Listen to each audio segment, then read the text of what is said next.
그곳에서 주를 예배하리라.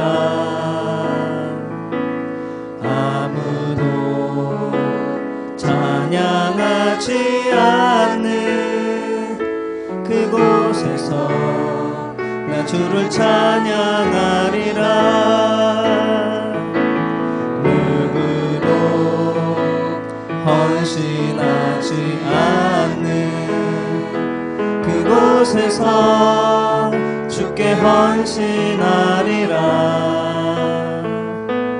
누구도 증거하지 않는 그곳에서 나 주를 증거하리라. 내가 밟는 모든 땅 주를 예배하게 하소서. 주의 보혈로 덮어지게 하소서. 내가 선이고 주의 거룩한 곳 되게 하소서.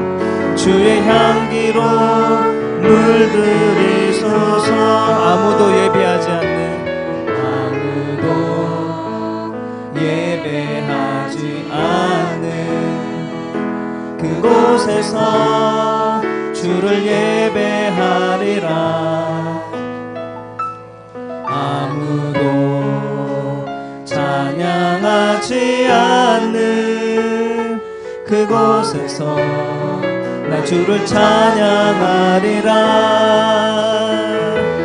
누구도 헌신하지 않는 그곳에서 주께 헌신하리라. 누구도 증거하지 않는 그곳에서 나 주를 증거하리라. 내가 밟는 모든 땅 주를 예배하게 하소서. 주의 보혈로 덮어지게 하소서.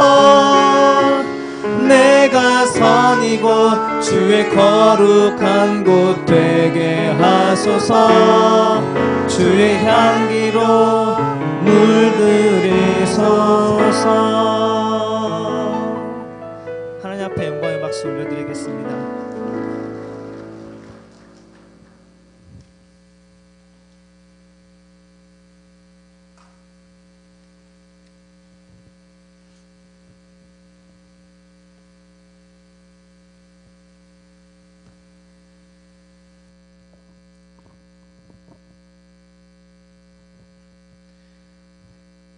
오늘 이 시간 저희가 함께 나눌 말씀은 에스겔서 3장 16절에서 21절까지의 말씀입니다.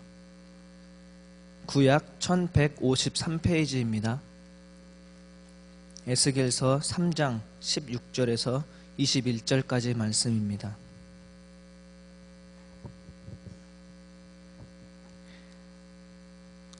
한 절씩 한 절씩 교독으로 읽겠습니다. 7일 후에 여호와의 말씀이 내게 임하여 이르시되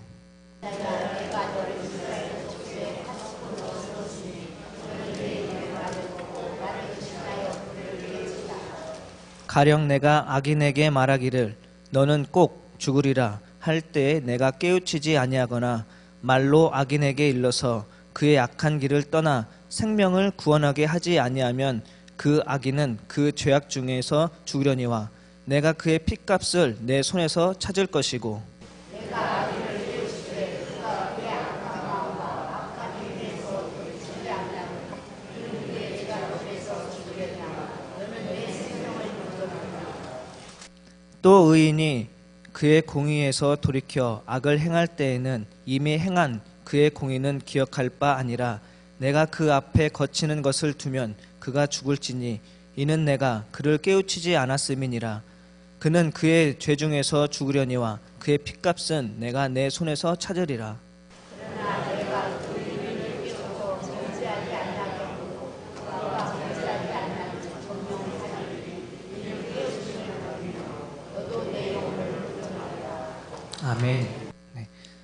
본문 본문 한 장 더 읽겠습니다. 마태복음 4장 25절에서 12절에서 25절까지 말씀입니다. 마태복음 4장 12절에서 25절까지 말씀입니다. 신약 4페이지입니다. 한 절씩 한 절씩 교독으로 읽겠습니다. 예수께서 요한이 잡혔음을 들으시고 갈릴리로 물러가셨다가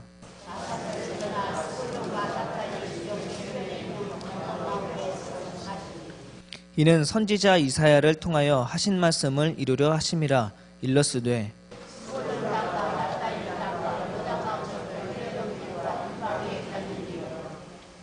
흑암에 앉은 백성이 큰 빛을 보았고 사망의 땅과 그늘에 앉은 자들에게 빛이 빛이었도다 하였느니라.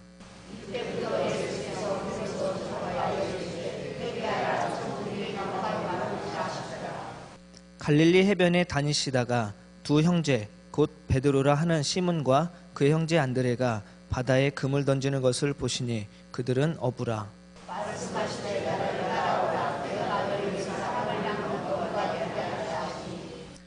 그들이 곧 그물을 버려두고 예수를 따르니라.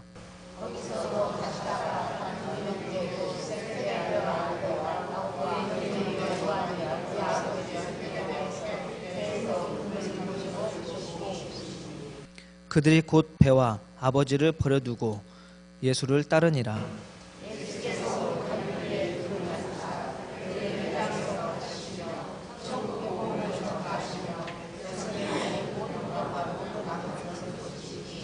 그의 소문이 온 수리아에 퍼진지라. 사람들이 모든 앓는 자 곧 각종 병에 걸려서 고통당하는 자, 귀신 들린 자, 간질하는 자 중 중풍병자들을 데려오니 그들을 고치시더라.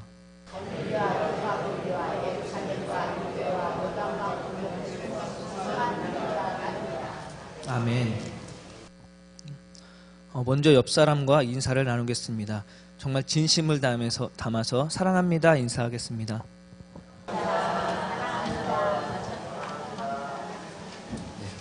진심을 담아서 하신 인사죠. 저희는 오늘 주연절 첫째 주를 보내고 있습니다. 주연절은 교회력으로 1월 6일입니다. 그것을 1월 6일을 시작으로 예수님의 신성이 공식적으로 드러난 것을 시작으로 하는 것이 바로 주연절입니다. 이것은 천주교나 개신교 같은 그런 서방교회에서는 그 예수님의 처음에 공생의 시작을 동방박사가 예수님을 찾는 것부터 시작을 합니다.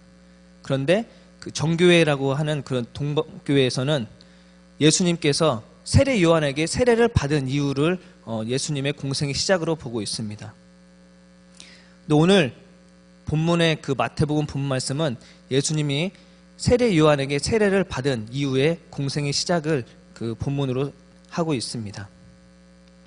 오늘 마태복음 본문 이사야서 9장 1, 2절 말씀을 기록한 것처럼 이렇게 인용해서 말씀하고 있습니다.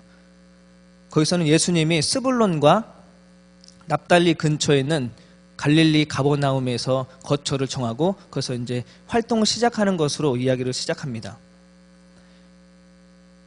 쉬운 성경에서는 이렇게 이야기하고 있습니다. 스불론과 납달리 땅, 요단강 건너편, 바다로 가는 길목, 이방 사람들의 갈릴리, 어둠에 앉아있는 백성들이 큰 빛을 보았고 그늘진 죽음의 땅에 앉은 사람들에게 빛이 빛이었다. 이렇게 말씀하고 있습니다.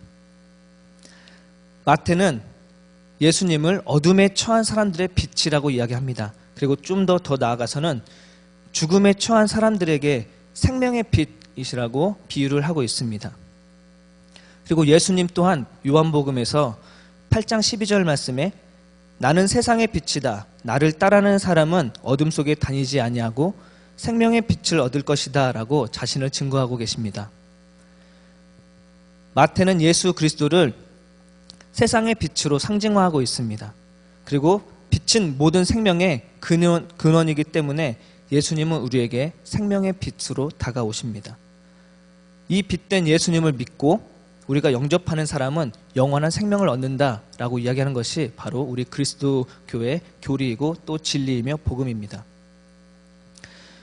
마태복음 4장 17절 말씀에서 예수님께서는 비로소 이렇게 이야기합니다. 회개하라 천국에 가까웠느니라 라고 외치고 말씀하고 있습니다.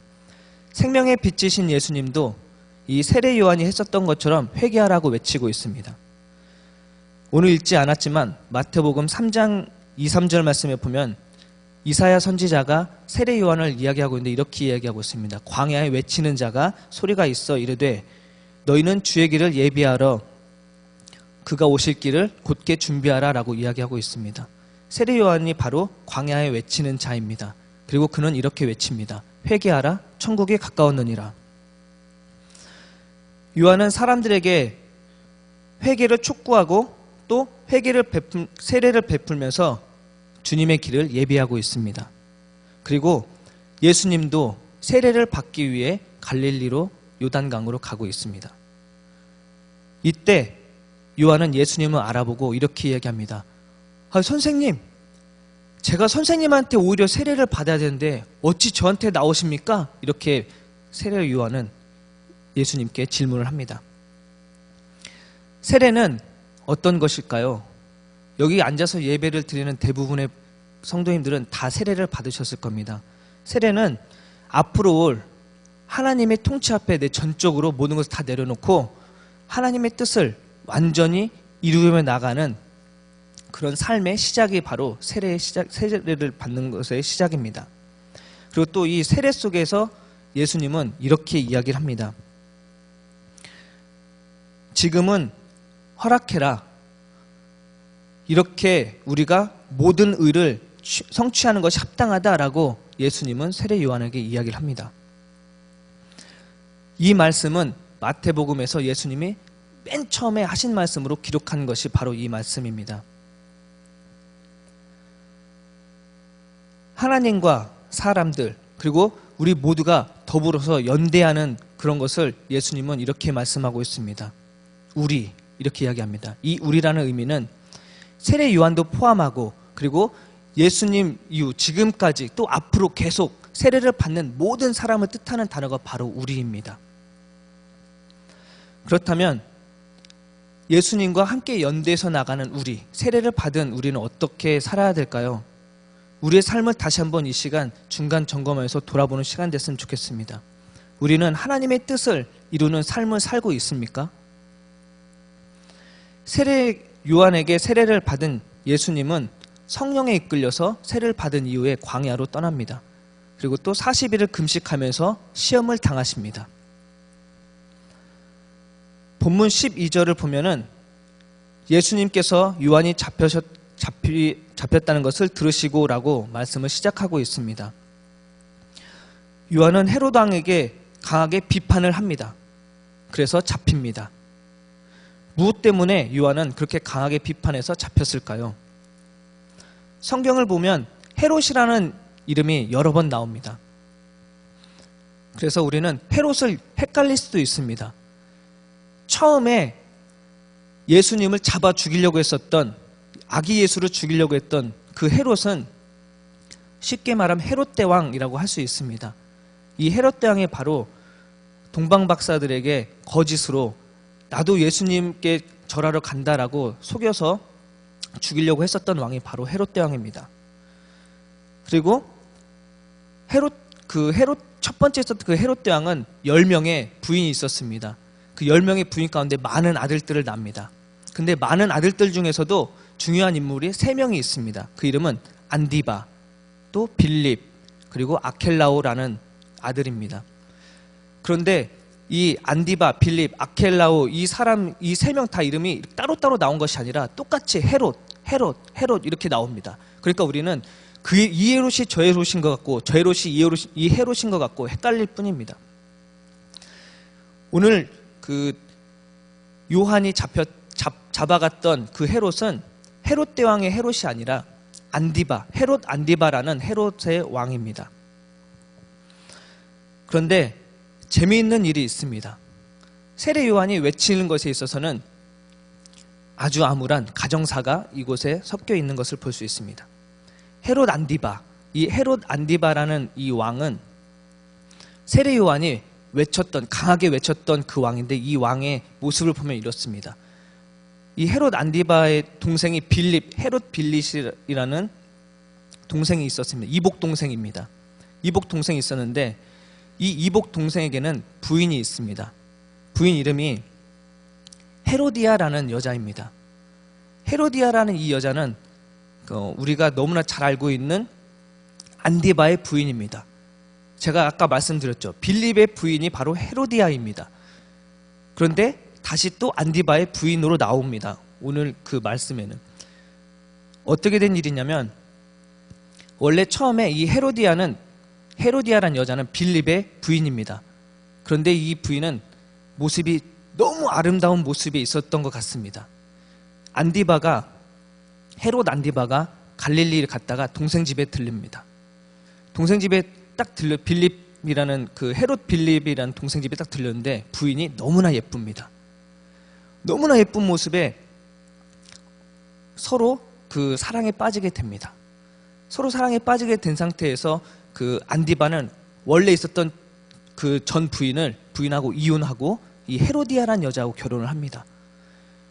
그런데 더 웃긴 것은 이 헤로디아라는 여자가 누구인지 아십니까? 이 헤로디아는 바로 안디바의 조카입니다. 안디바의 조카이면서 빌립의 조카입니다. 처음에 빌립하고 결혼했다고 했죠. 둘은 삼촌과 조카 사이인데 결혼한 것입니다. 그런데 이 조카였던 안디바가 빌립의 부인 조카이면서 동생의 부인인 헤로디아를 꼬셔서 다시 또 결혼을 하게 됩니다. 이것을 본 요한은 가만히 있지 않았던 것입니다.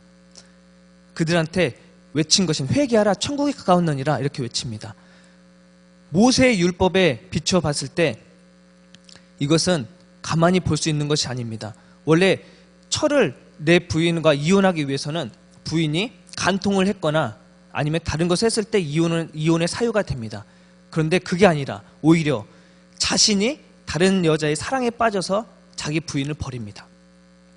그래서 세례 요한은 그들을 보고 외칩니다. 그리고 또 하나는 근친상간입니다. 이 근친상간이라는 이 죄 여러 가지 모세의 율법에 어긋나는 그런 것 때문에 세례 요한은 강하게 비판합니다. 회개하라 천국이 가까웠느니라. 그리고 또 독사의 자식들아 이렇게 외칩니다. 이런 모습 속에서 우리는 여러 가지 모습을 다시 한번 발견할 수 있습니다. 안디바의 헤롯의 왕은 권력자입니다. 그런데 요한은 힘없는 광야에 있는 힘없는 그냥 하나님의 사람입니다. 이 힘없는 하나님의 사람은 권력자에게 두려움 없이 외쳐서 나갑니다. 다카키 마사오라는 사람 아십니까? 다카키 마사오라는 사람이 있습니다. 그 사람은 일본의 장군이었고 또 이 다카키 마사오는 한국인이었는데 이름이 다카키 마사오로 개명을 합니다. 그리고 혈서를 통해서 일본에 충성맹세를 하는 한국 사람이며 일본의 장군이었습니다. 그런데 우리나라가 독립이 되고 이 사람은 다시 우리나라를 통치하기 시작합니다. 우리나라를 통치자로 통치하고 있다가 대학생들을 끼고 조카와 같은 조카뻘이나 되는 대학생들을 끼고 술을 마십니다. 그러다가 총에 맞아 죽습니다. 그 사람은 우리나라 이름으로 박정희입니다. 요한은 권력을 향해 외칩니다. 그리고 또 많은 사람들이 이러한 권력을 향해 외칩니다. 그런데 요한은 잡혀서 죽습니다. 이렇게 외쳤던 많은 사람들 또한 다 잡혀서 죽습니다. 세례 요한을 이어서 예수님도 회개하라 천국에 가까웠느니라 라는 이 외침으로 공생애를 시작하십니다.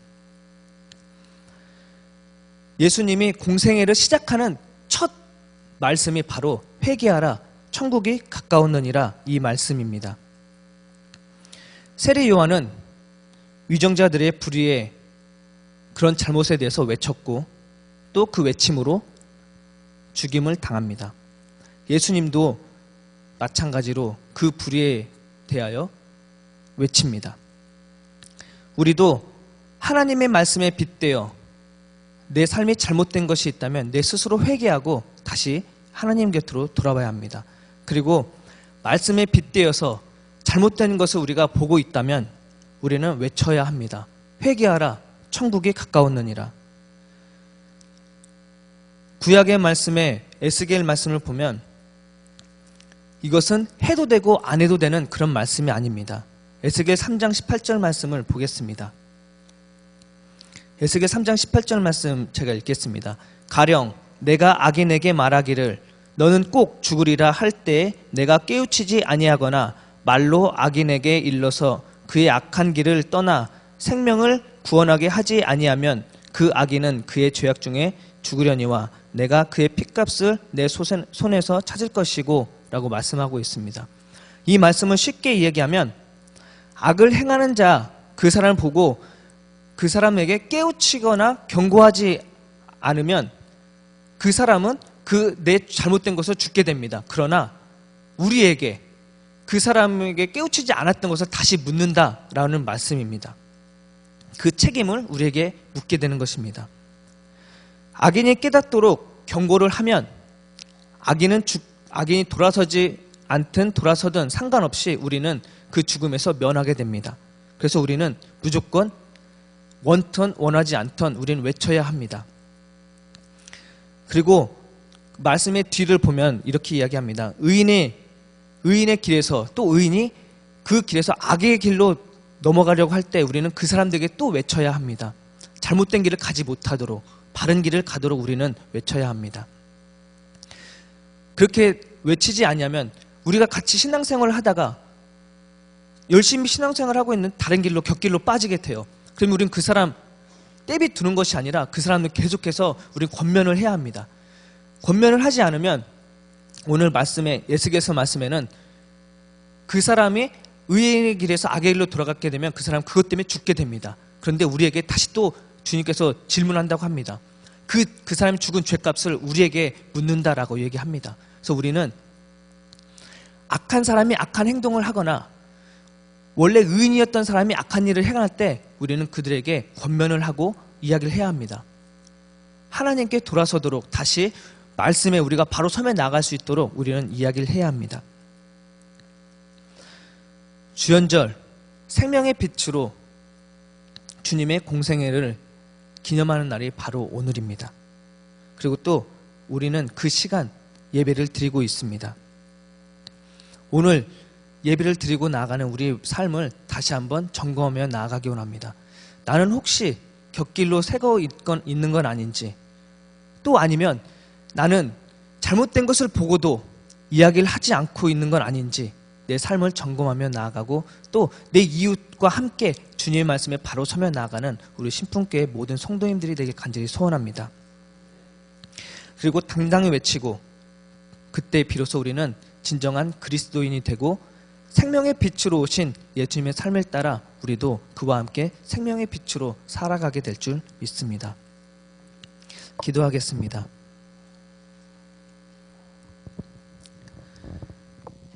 생명의 빛으로 오신 주님, 우리의 삶 속에서 살아 역사하시는 하나님의 말씀을 체험하고 그 말씀에 따라 살기를 간절히 원합니다.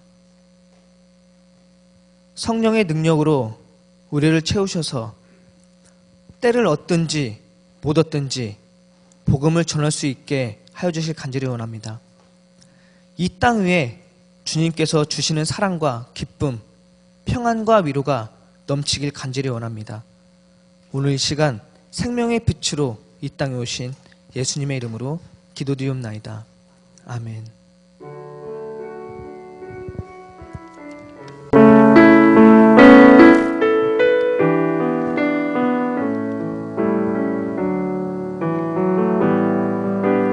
아침 안개 눈앞 가리듯 나의 약한 믿음 의심 쌓일 때 부드럽게 다가온 주의 음성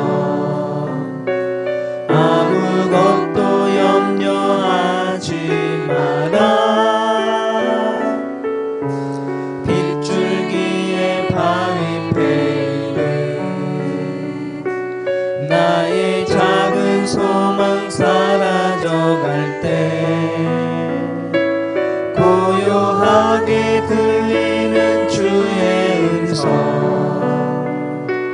내가 너를 사랑하노라. 외로움과 방황 속에서 주님 앞에 나아갈 때에 위로하시는 주님, 나를 도우사 상한 나의 마음 감싸주시네. 십자가의 보혈로서 주의 크신 사랑 알게 하셨네. 주님께 감사하리라. 언제나 주님께 감사해. 아침 안개 눈앞 가리는 아침 안개 눈앞 가리네. 나의 약한 믿음을 식사일 때 부드럽게 다가온 주의 음성, 아무것도 염려하지 마라. 빗줄기에 바위 베이듯 나의 작은 소망 사라져갈 때 고요하게 들리는 주의 음성, 내가 너를 사랑하노라. 외로움과 방황 속에서 주님 앞에 나아갈 때에 위로하시는 주님, 나를 도우사 상한 나의 마음 감싸주시네. 십자가의 보혈로서 주의 크신 사랑 알게 하셨네. 주님께 감사하리라. 언제나 주님께 감사해. 다시 한번 주님 앞에 기도하는 시간 갖도록 하겠습니다. 오늘 이 시간 내가 주님 앞에 부끄럽지 않은 그리스도인의 모습으로 생명의 삶을 살아가는 그리스도인의 모습으로 나아가는 우리들이 되게 해달라고 오늘 이 시간 주여 삼창함으로 기도하도록 하겠습니다. 주여! 주여! 주여! 생명 되신 아버지 하나님, 내가 이 땅에 살아감으로 내가 주님의 자녀로 빛된 생명의 주님의 말씀 가운데 살아감으로 오늘 이 시간 나의 모습을 다시 한번 돌아봅니다. 내가 온전히 주님 앞에 부끄럽지 않은 모습으로 나가고 있는지, 내가 비겁한 삶을 살고 있는 건 아닌지 다시 한번 돌아봅니다. 주님, 오늘 이 시간 다시 한번 다짐합니다.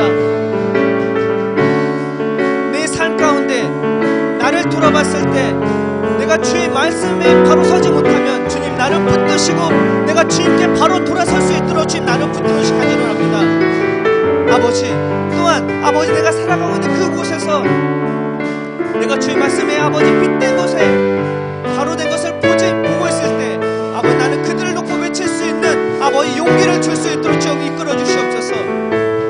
또한 아파하고 고통받아 하는 그들에게 내 사랑을 전할 수 있고 아버지 나눌 수 있는 생명의 빛된 삶을 살아갈 수 있도록 아버지 나의 삶을 붙들어 주시고 주장하시 간절하오니 아버지 함께 이끌어 주시고 역사해 주시옵소서. 아버지 나의 연약한 모든 것을 이 땅 지금 이곳 이 자리에서 다 내려놓고 주님만을 바라보며 나아가는 우리들의 모습이 되기 원합니다. 주 역사하시고 이끌어 주시옵소서. 아버지 내 삶 가운데